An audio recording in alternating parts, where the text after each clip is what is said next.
사장님들께서 사업을 하시면서 어려워하시는 부분 중에 하나가 이제 제일 먼저 그 직원과 파트너와 어떤 관계를 유지할 것인가, 그리고 그 다음에 내가 사람을 썼을 때 경비를 어떻게 처리할 것인가, 내 세금하고 관련된 손익계산서와 재무제표를 어떻게 만들 것인가.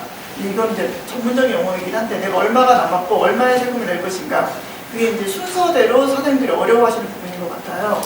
근데 그래서 그 세금 문제 때문에 간혹 이제 경비를 부풀리기도 하고 경비를 줄이기도 하시고 이렇게 해서 세금을 조정하시고 이렇게 하시는데 이제 리스크가 따르겠죠. 그리고 경비를 조정하시는 거에 그 세금 계산서 또는 인건비를 이제 가공으로 계산을 하셔가지고 그래서 이제 조정을 하시다가 문제가 생기셔서 좀 이제 곤란한 일을 겪기도 하시고 그런 것들에 대한 이제 좀 어려운 이야기들을 좀 전달해드리고, 그리고 또 하나는 누군가 이제 채용을 해서 또는 어떤 이제 계약 관계에 의해서 협업을 하셨을 때 그때 그분들에 대한 세금 문제를 어떻게 할 것인가에 대한 아주 전문적인 강의는 아닙니다. 그냥 저희끼리 이제 내부적으로 한 얘기가, 제가 저희 세무방송에 김희중 대리를 설득할 수 있고 김희중 대리가 이해할 수 있으면 이 강의는 성공한 것이다. 그게 제 강의 목표입니다. 그래서 우리 김 대리가 이해를 한 것 같아서 딱 그 정도 수준으로 말씀을 드릴게요. 그러니까 세법전에 나와 있는 이야기라든가 회계사무실 직원들이 뭐 지급명세서 해야 돼요, 원천징수 얼마 해야 돼요, 이런 거는 없습니다. 가볍게 들으시고 대신에 키워드만 기억하고 가십시오. 그래서 회사에서 직원들이 격리 직원한테 업무 처리하실 때, 지시하실 때 또는 그 파트너하고 어떤 말씀하실 때 이렇게 하겠습니다. 그 정도 말씀만 하실 수 있으면 됩니다.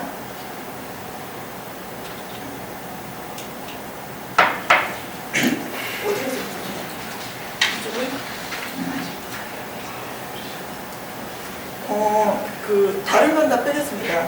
다른 건 다 빼고 이제 재무제표를 만드시죠.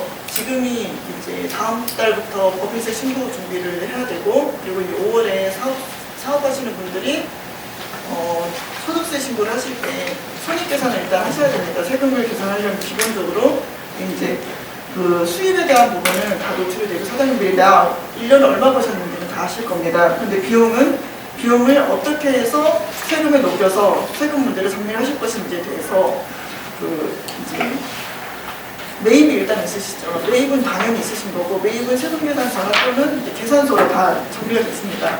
그래서 그건 일단 가장 중요한 얘기긴 하지만 오늘의 주제는 아닙니다. 그래서 저는 이 비용 문제를 인건비와 인건비 아닌 것으로 이렇게 일단 구분해서 말씀을 드리고요. 퍼즐 아시죠? 퍼즐. 직소 퍼즐 1000피스짜리 이런 거. 퍼즐은 단 한 조각이라도 없거나 다른 자리에 끼워지면 맞지 않습니다. 오류가 나죠.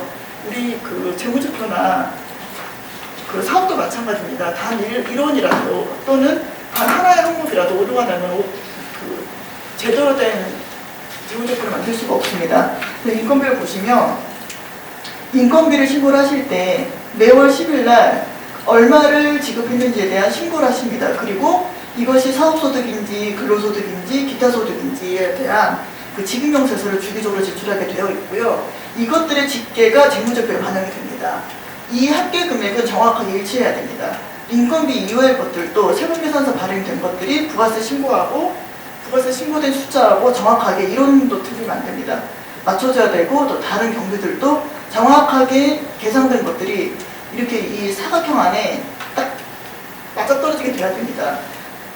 이게 이제 재무제표의 기본이고요.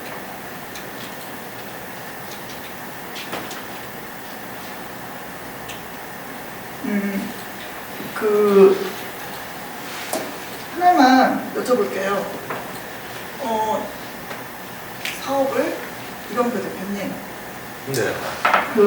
인건비를 지급을 하시잖아요. 네. 사람이 있으면 어떤 형태로 주십니까? 예를 들면 직원을 고용하면 급여, 네. 급여하고 네. 사업 소득 네. 급여로 지급할 수 있고, 네. 그 다음에 급여 외에 지급할 네. 수 있는 방법이 계약 형태로 네. 네, 공제하고 네. 지금 두 가지 방법. 두 가지 방법이라고 보십니까? 네, 맞습니다.